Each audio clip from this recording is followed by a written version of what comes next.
Vincenzo Paglialonga è indiziato per omicidio di Via della Valle, resta in carcere, l'ha deciso il GIP, l'uomo ha ammesso l'evasione ma ha negato di aver ucciso Lauretta Toffoli, il difensore e gli orari non collimano. Un'amministratrice di sostegno del Pordenonese si è intascata 160.000 euro prelevandoli dal conto dell'invalido che assisteva e ha lasciato debiti per altri 40.000. Con i soldi si è anche pagata la Pay TV, è stata denunciata. Si sono chiusi oggi i termini per la presentazione delle liste per le amministrative del 12 giugno. In Friuli Venezia Giulia in 220.000 chiamate alle urne, in 33 comuni sono 82 candidati a sindaco. Puntata speciale dello Scrigno, questa sera alle 21 saranno proposte integralmente le immagini dello sfilamento delle 8 sezioni ANA del Friuli Venezia Giulia, la donata di Rimini, in studio La Stecca per il 2023. Mimo Di Carlo racconta il suo Gabriele Cioffi, l'ha allenato a Mantova, dice già da giocatore era un perfezionista, pronto a sfruttare questa grande occasione, ha fame e voglia di arrivare.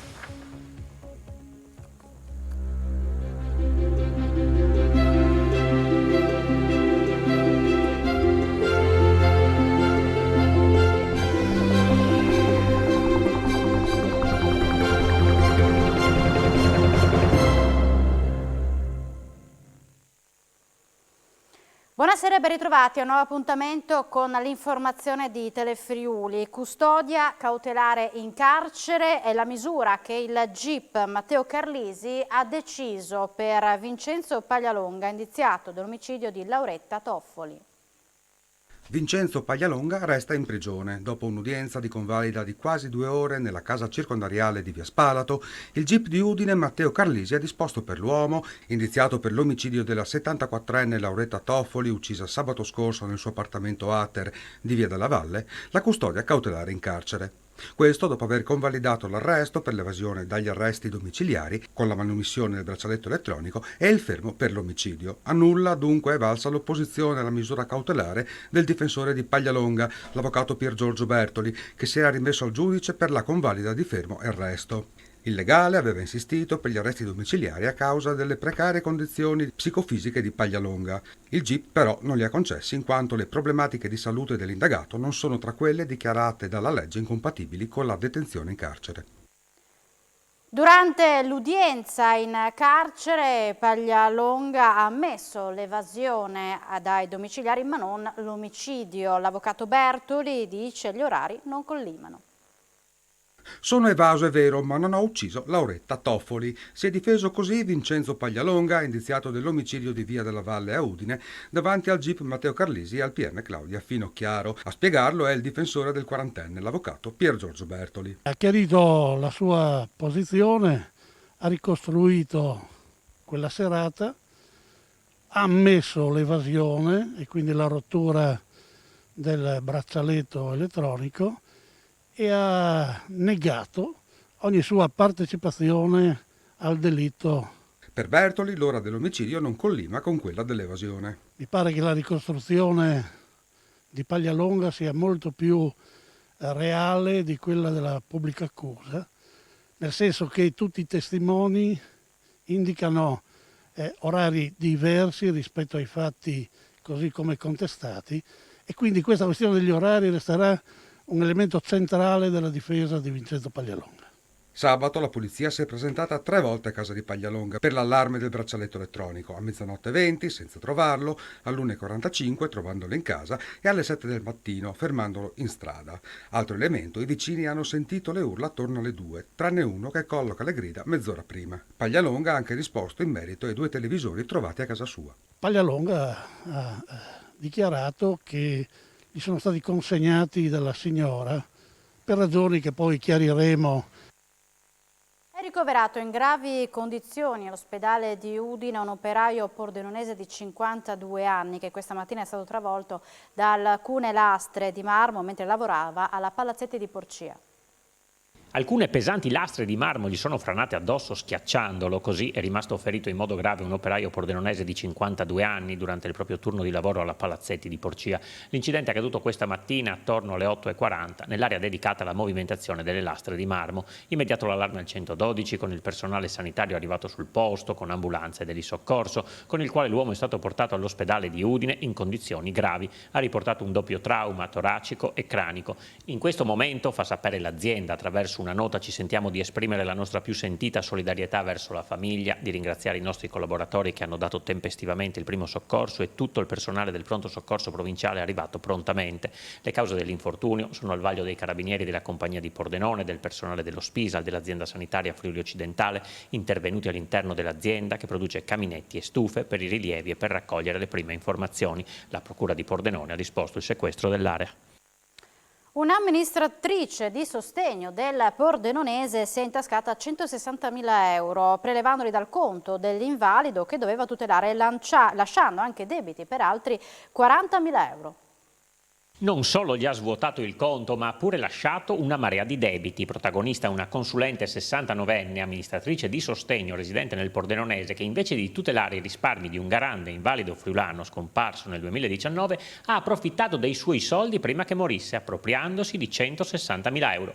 Partendo dalla denuncia di una degli eredi, la Procura di Pordenone ha delegato alla Guardia di Finanza di indagare sui movimenti di denaro. Le Fiamme Gialle hanno così scoperto che nel 2014 nel conto dell'invalido erano entrati 180.000 euro frutto di una vendita immobiliare, risparmi dai quali l'amministratrice di sostegno dal 2013 al 2019 ha attinto a piene mani, effettuando prelievi e pagamenti a proprio vantaggio e girando sui conti suoi e del marito importanti bonifici. Oltre ai 160.000 euro intascati ha anche lasciato debiti per altri 40.000 euro. Tra le tante operazioni analizzate dalla Guardia di Finanza spicca l'anomalo pagamento di un abbonamento quadriennale a una Pay TV ordinato dal conto dell'invalido cui risulta intestato, nonostante in quel periodo l'uomo fosse ricoverato presso una struttura assistenziale. Per il comportamento adottato la consulente, che in qualità di amministratrice di sostegno rivestiva la qualifica di pubblico ufficiale, è stata segnalata all'autorità giudiziaria per peculato e rifiuto d'atti d'ufficio, reato conseguente al mancato deposito dei rendiconti di gestione. A riguardo, il GIP del Tribunale di Pordenone ha ordinato il sequestro preventivo pari alle somme fraudolentemente sottratte dall'indagata.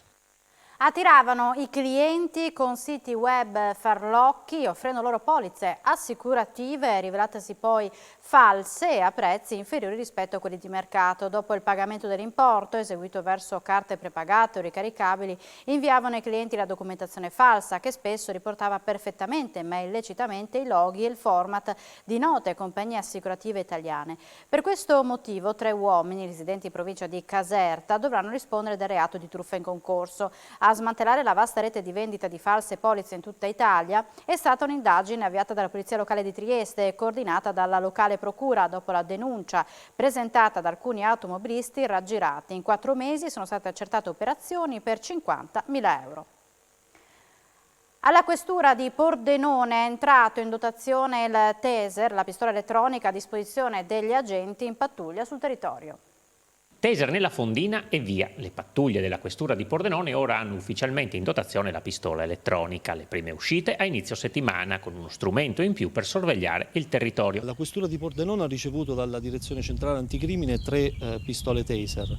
2 sono state assegnate all'ufficio prevenzione generale e soccorso pubblico, quindi alle volanti, una alla squadra mobile. L'utilizzo del taser dovrà essere posto in essere dall'operatore quando ci sarà una situazione di pericolo per se stesso, quando appunto si troverà di fronte ad un soggetto non collaborativo con finalità deterrente. Quando il soggetto non si arrende, appunto vengono sparati i dardi che debbono attingere o l'addome, la parte bassa, oppure dietro la schiena, dove appunto evitando punti delicati quali sono il collo, la faccia e le zone appunto più delicate. E saranno sempre di più gli agenti guidati dal questore Luca Carocci dotati della nuova arma.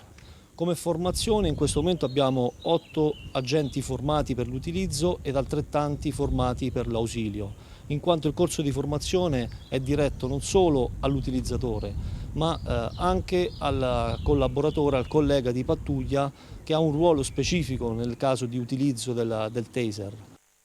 È scaduto oggi il termine per presentare le liste in vista delle elezioni amministrative del 12 giugno, 82 sindaci in corsa in 33 comuni, 220.000 corregionali chiamati alle urne. Un mese, poco più, e i cittadini friulani saranno chiamati alle urne, tutti per il referendum sui 5 quesiti legati alla giustizia e poco più di 220.000, un quinto di tutta la popolazione regionale, per scegliere il proprio sindaco e la propria giunta. Saranno infatti 33 i comuni in scadenza o commissariati che andranno a scegliere il nuovo primo cittadino, 4 quelli sopra i 15.000 abitanti che quindi, nel caso in cui non si dovesse raggiungere una maggioranza assoluta al primo scrutinio, andranno al ballottaggio 2 settimane dopo, il weekend del 26 giugno. Il più importante è Gorizia, dove ad essere candidati sono Mario De Marco, Laura Fasiolo, Serenella Ferrari, Pierpaolo Martina, il sindaco uscente Rodolfo Ziberna e Franco Zotti. Secondo Monfalcone, con 27.000 abitanti, dove a sfidarsi sono Anna Maria Cisint, Cristiana Morsolin e Francesco Orlando. 3 candidati anche a Codroipo, con Graziano Ganzit, Gianluca Mauro e Guido Nardini, mentre ad Azzano X ce ne sono 4, Angelo Bortolus, Enrico Guin, Paolo Panontin e Massimo Piccini. Appena sotto il limite dei 15.000 Cervignano del Friuli, anche qui con 4 candidati: Andrea Balducci, Federica Maula, Giuseppe Soranzo e Andrea Zampar. Altre sfide importanti sono a Tolmezzo, comune commissariato, dove per succedere a Francesco Brollo si affrontano Marco Craigero, Fabiola De Martino e Roberto Vicentini, Lignano Sebedoro con Maria Cristina Clementi, Laura Giorgi, Alessandro Marosa e Alessandro Santin. Tricesimo, dove a sfidare l'attuale sindaco Giorgio Baiutti correranno Sergio Bertossio e Andrea Mansutti, Fontana Fredda con Paolo Bertossi, Adriano Del Tedesco e Michele Pegolo e Tarvisio con il duello tra Renato Carlantoni e Renzo Zanette. Tra le altre, a Buia si sfidano Giovanni Calligaro, Giulia Mattiussi e Silvia Maria Pezzetta, 3 candidati come a Maniago con Leonardo Esposito, Domenico Marzullo e Umberto Scarabello, 4 candidati ad Aviano con Giacinto Cimolai, Ilario De Marco Zompit, Angela Tassan Mangina e Paolo Tassan Zanini. 5 invece a Ronchi dei Legionari, dove si sfidano Mauro Benvenuto, Vincenzo Borgia, Sara Bragato, Massimo Di Berte e Livio Vecchiette. 8 i comuni con un solo candidato, dove si corre solo contro il quorum: Arta Terme, Cimolais, Montenars, Preone, Sagrado, Savogna, Sutrio e Vitodasio. La Commissione dei Garanti ha dichiarato inammissibile all'unanimità la proposta di quesito referendario sulla realizzazione della cabinovia metropolitana Trieste-Porto Vecchio Carso, depositata al Comune di Trieste da parte del Comitato contrario alla realizzazione dell'opera. Tra le motivazioni che hanno portato alla decisione, riporta una nota del Comune, si rileva che l'indizione di un referendum consultivo in ambito comunale è consentita a condizioni che riguardano una materia nella quale l'ente locale che indice il referendum sia dotato di competenza esclusiva. Esclusività, ricorda il Comune, che non può essere affermata poiché il progetto rientra tra gli impegni che il Governo ha assunto in relazione alla programmazione del PNRR. Si provveda a coprire le spese legali sostenute dalle famiglie De Menego e Rotta e si preveda che ciò avvenga ogni qualvolta, il più rapidamente possibile, si ripeta un caso analogo. Lo ha chiesto il parlamentare friulano Roberto Novelli, intervenendo nel tardo pomeriggio alla Camera dei Deputati sugli esiti del processo relativo all'uccisione degli agenti Rotta e De Menego nella sparatoria in questura Trieste il 4 ottobre 2019. Pochi giorni fa, ha detto Novelli, la Corte d'Assise di Trieste ha assolto l'assassino perché non imputabile per vizio totale di mente. Il padre di una delle 2 vittime, in una recente intervista, prosegue il parlamentare friulano, ha detto di aver affrontato spese superiori ai 30.000 euro tra le parcelle agli avvocati e ai periti di parte e alle sedute di psicoterapia per rielaborare il lutto e alleviare il dolore. Per le vittime del dovere sopravvissute e ai loro familiari in caso di decesso è previsto un sostegno da parte del Dipartimento della Pubblica Sicurezza secondo una graduatoria aggiornata al 2020 che al momento non prevede i poliziotti uccisi a Trieste. Rivolgo un appello al Ministero dell'Interno, conclude Novelli, si provveda a coprire le spese legali sostenute dalle famiglie. La Corte Costituzionale ha dichiarato illegittime 2 norme della Regione Friuli-Venezia Giulia su taxi e demanio marittimo. Le normative erano state approvate per l'emergenza Covid. Taxi e demanio marittimo, la Corte Costituzionale boccia il Friuli Venezia Giulia. I giudici hanno dichiarato incostituzionali 2 articoli della legge regionale collegata alla manovra di bilancio 2021-2023. A finire sotto la lente, su iniziativa della Presidenza del Consiglio dei Ministri, la possibilità data a chi possiede licenze taxi o NCC di cederle, fino al 2022, anche prima dei 5 anni dal rilascio del titolo, e l'imposizione di un minimo di 391 euro per i canoni di utilizzo dei beni demaniali marittimi di competenza regionale. La Corte ha stabilito che il divieto di vendere la licenza taxi prima di 5 anni rientra nella materia della concorrenza di competenza statale. Di competenza statale sono pure le tariffe per i beni del demanio marittimo di cui è titolare lo Stato, anche se amministrati dalla Regione o dai Comuni. Per lo stesso motivo è stata dichiarata illegittima la norma regionale per la quale i canoni di concessione dei bilancioni di pesca sono determinati in base all'ampiezza della rete. Fanno eccezione i beni e i bilancioni che si trovano nella laguna di Marano, di cui è titolare la Regione. Un dipendente della motorizzazione civile di Udine è stato condannato a 1 anno e 6 mesi di reclusione. Il Tribunale di Udine lo ha riconosciuto colpevole di aver realizzato il falso attestato di revisione di un veicolo sul quale non era stato eseguito alcun accertamento. Per ottenere il risultato, l'uomo di 52 anni residente in città è entrato nel sistema con le credenziali di alcuni colleghi. DM Electron, il Tribunale di Udine dichiara inammissibili le richieste di concordato della società italiana e di quella con sede in Romania. Non ci sono però fallimenti in vista. DM Electron saltano i concordati, ma le società non falliscono. Il Tribunale di Udine ha dichiarato inammissibili le richieste di concordato per la DM Electron Italia e la DM Electron Romania, controllata al 100% dalla prima. L'amministratore unico, Dario Melchior, aveva avanzato la domanda dopo che l'azienda di Buia, che si occupa di forniture elettriche a grandi gruppi, era entrata in crisi. Qualche mese fa la DM Italia e quindi la DM Romania erano state affittate alla veronese Exor EMS, che le ha mantenute in attività. Exor poi si è candidata a rilevare le due aziende. A occuparsi dei concordati sono stati gli avvocati Luca Ponti e Francesca Spadetto di Udine e l'avvocato Stefano Petronio e l'advisor finanziario Roberto De Luca di Gorizia. Per quanto riguarda DM Italia, i giudici hanno rilevato che le garanzie avanzate dalla Exor, tra le quali un versamento nelle casse aziendali di oltre 6 milioni di euro, non sono sufficienti a garantire i creditori. Per la DM Romania invece sono sorti alcuni problemi riguardanti diversi sistemi normativi italiano e rumeno. In particolare, per il diritto italiano, la DM Italia, detentrice di oltre il 51% dei crediti della società rumena, non può votare il concordato. Per il diritto rumeno sì. Ora si tratta, spiega l'avvocato Ponti, di riprendere in mano la questione delle garanzie con la Exor e di trovare una soluzione che superi i problemi comunitari. 18 aziende della Carnia mettono a disposizione 105 posti di lavoro. Sono 105 posti di lavoro messi a disposizione da una ventina di aziende della montagna. Agli interessati è dedicato il Carnia Job Day, in programma il 27 maggio al Parco Tecnologico di Amaro, che è organizzato da Regione e Agenzia per il Lavoro Umana in collaborazione con Carnia Industrial Park, servirà a facilitare l'incontro tra le aziende e i lavoratori interessati. È importante anche la collaborazione con i nostri centri d'eccellenza, centri scientifici, e per parlare in particolare della Carnia, sicuramente il Carnia Industrial Park, sicuramente Friuli Innovazione, sicuramente tutto il sistema della formazione, sicuramente anche i rappresentanti del territorio. Lavorare per ottenere dei risultati è qualcosa che si ottiene solo se tutti i soggetti fanno la loro parte. Per gli organizzatori l'evento è da considerarsi come giornata della speranza e al tempo stesso della concretezza per il futuro. Sperare è importante, cioè quello da cui partiamo è dire ai ragazzi e ai meno giovani della Carnia che il lavoro c'è, si passa veramente da il grande esperto, il direttore di stabilimento, ma c'è anche spazio per chi ha voglia di lavorare e voglia di mettersi in gioco. In arrivo al Comune di Udine nuovi bandi di concorso per assumere personale sia laureato che diplomato.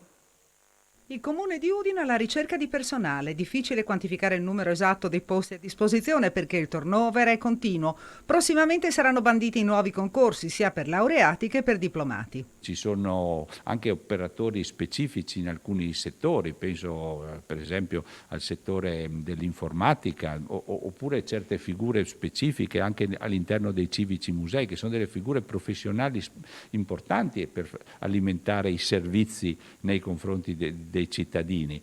Il sindaco invita i giovani udinesi a tenersi informati sulle possibilità di trovare occupazione. Chi entra all'inizio a fare il vigile si porta a casa quasi 2.000 euro al mese netti. Questa è la paga di un vigile. Per parlare poi di categoria D arriviamo a 1.700 euro netti. Un C che è in pratica il grado intermedio, viaggiamo su 1.500 euro mensili netti. Quindi sono retribuzioni discrete, buone, ecco perché invito i giovani a partecipare ai concorsi, perché avete anche una prospettiva economica di non poco conto. I dati della pandemia: oggi in Friuli Venezia Giulia 1051 nuovi contagi e 6 decessi di persone tra i 91 e 81 anni. Le persone ricoverate in terapia intensiva sono 8, mentre i pazienti ospedalizzati in altri reparti sono 161. Fumata bianca nell'incontro di oggi tra i sindacati della sanità e la nuova direzione di ASFO. Domani sarà sottoscritto l'accordo sulle maggiorazioni alle indennità di turno, con la conseguente revoca dello sciopero fissato per il 13 maggio. Lo sciopero della sanità pubblica in programma a Pordenone il 13 maggio non si farà. Questa è la decisione dei sindacati dopo l'incontro informale di oggi con il nuovo direttore generale di ASFO, Giuseppe Tonutti, che ha preso il posto del contestato Joseph Polimeni. Nel confronto è stato trovato l'accordo per le indennità di turno, motivo principale dell'avvertenza. Oggi lo sospendiamo, domani dopo la firma ufficiale e dopo la calendarizzazione degli incontri revocheremo lo sciopero. Devo ringraziare tutte le lavoratrici, tutti i lavoratori di ASFO di aver sostenuto questa avvertenza molto importante che ha portato il risultato che tutti speravamo. Le parti sociali hanno trovato un clima decisamente più amichevole progettato con l'azienda sanitaria ai prossimi passi. Un incontro molto positivo. Il direttore generale si è posto in una posizione di ascolto delle organizzazioni sindacali dell'RSU per capire i problemi, e sono tanti purtroppo, che ha lasciato la precedente direzione, e cominceremo a discutere e mettere in calendario tutta una serie di incontri per affrontare tutto quello che abbiamo in piedi, e ci sono tante cose.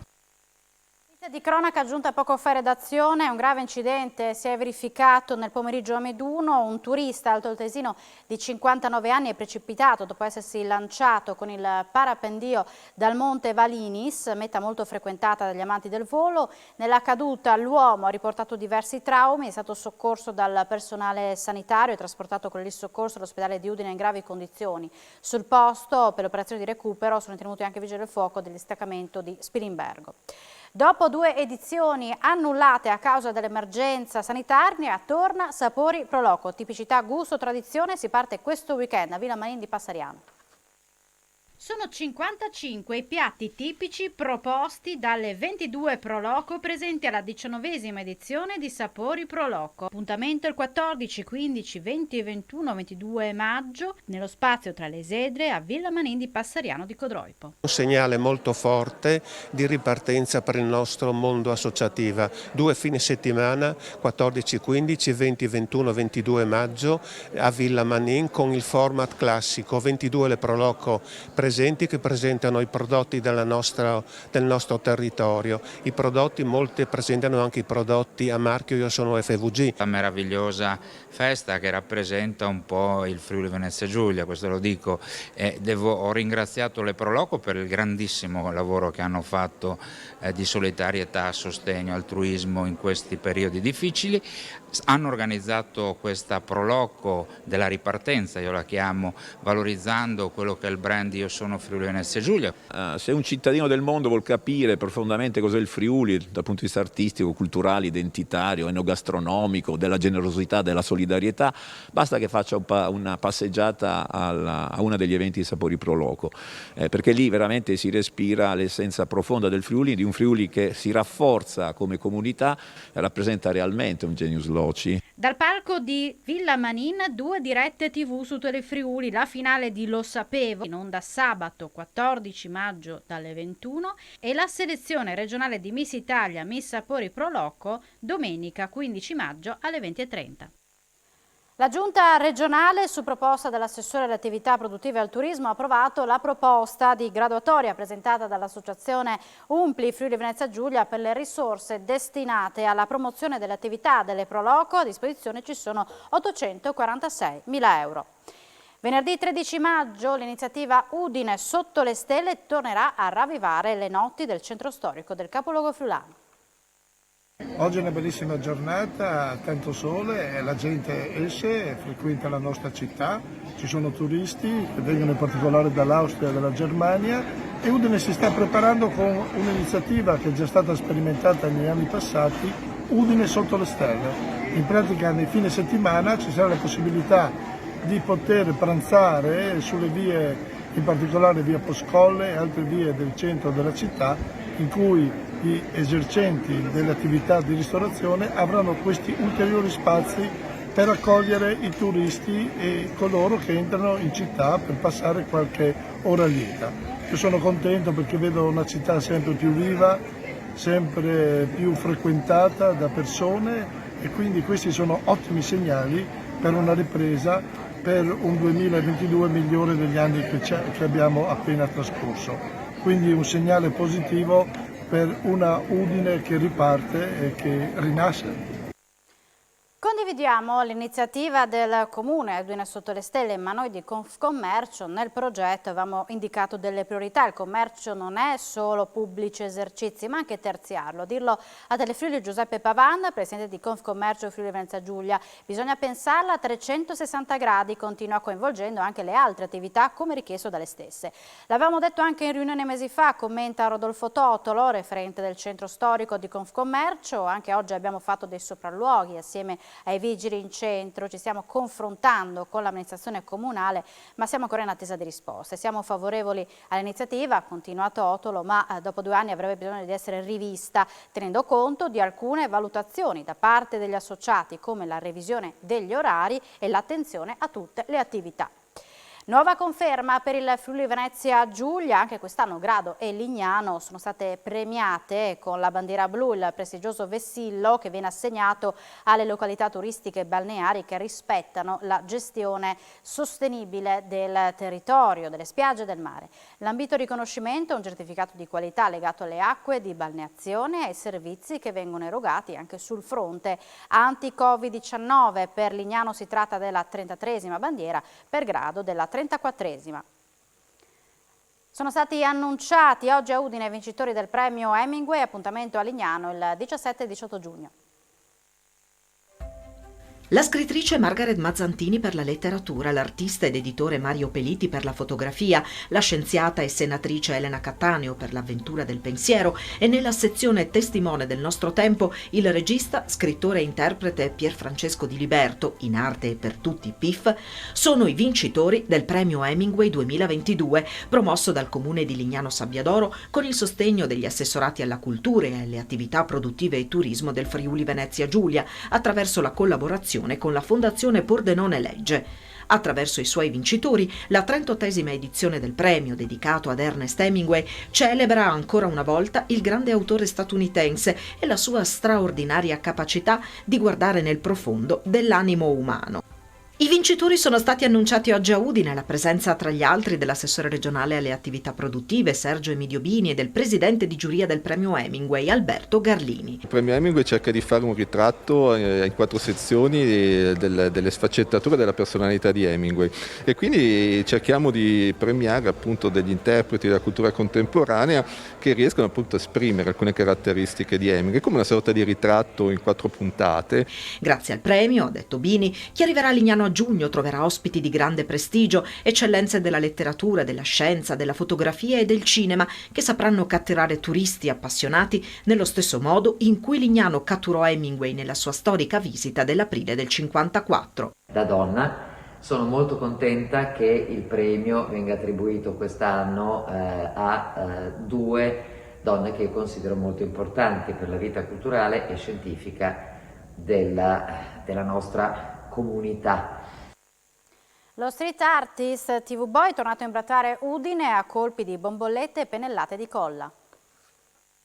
Nuova incursione nel capoluogo friulano da parte di TV Boy, lo street artist diventato noto dopo aver rappresentato a Roma il bacio tra Salvini e Di Maio che suggellò l'alleanza giallo-verde nel primo governo Conte.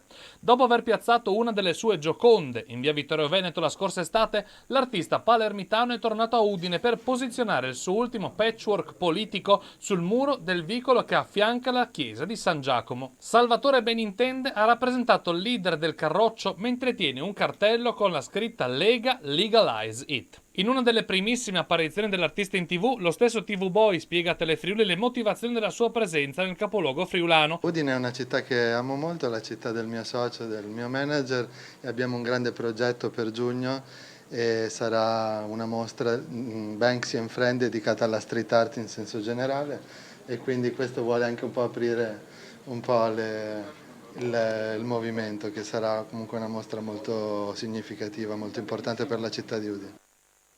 Questa sera alle 21 la puntata dello Scrigno sarà interamente dedicata alla Dunata degli Alpini di Rimini, con tutte le immagini dello sfilamento delle 8 sezioni ANA del Friuli Venezia Giulia. Eccovi alcune anticipazioni. Buonasera, buonasera. Come ogni martedì nel telegiornale che precede lo Scrigno siamo qui per dirvi di che cosa parleremo fra poco più di un'ora e mezza. È una puntata di bilancio della Dunata nazionale di Rimini, la Dunata degli Alpini, che si è conclusa 48 ore fa. Al mio fianco c'è il presidente della sezione di Udine, Dante Soravito De Franceschi, e in mezzo a noi c'è questo oggetto che troneggia, che è la stecca, Presidente. Esatto, è la stecca che ci è stata passata domenica sera, dove sanciva la chiusura della Dunata di Rimini e iniziava il nostro grosso lavoro e impegno per la Dunata di Udine 2023, che vorrei ricordare che non è solo la Dunata di Udine, ma è la Dunata del Friuli Venezia Giulia. Presidente, dove l'avete posizionata in sede? In segreteria, in modo tale che tutti gli alpini, tutti coloro che passano in sezione lì da noi in Viale Trieste 139, la possono vedere, la possono ovviamente gustare e dire, beh, è ora di cominciare a lavorare. E le vedete, sono 4 le tappe della stecca: 1925, 1974, 1983 e 1996, l'ultima adunata, e quindi il prossimo anno sotto Rimini San Marino 2022 ci sarà Udine 2023. Vi aspettiamo alle 21 con lo Scrigno. Alla prossima. Tra poco in Sport FVG, nel primo piano, l'intervista a Mimmo Di Carlo, che racconta il suo Gabriele Cioffi. L'ho allenato a Mantova, dice, già da giocatore era un perfezionista. Dunque tra poco tutte le notizie sportive in Sport FVG. Grazie per l'attenzione e buona serata con Telefriuli.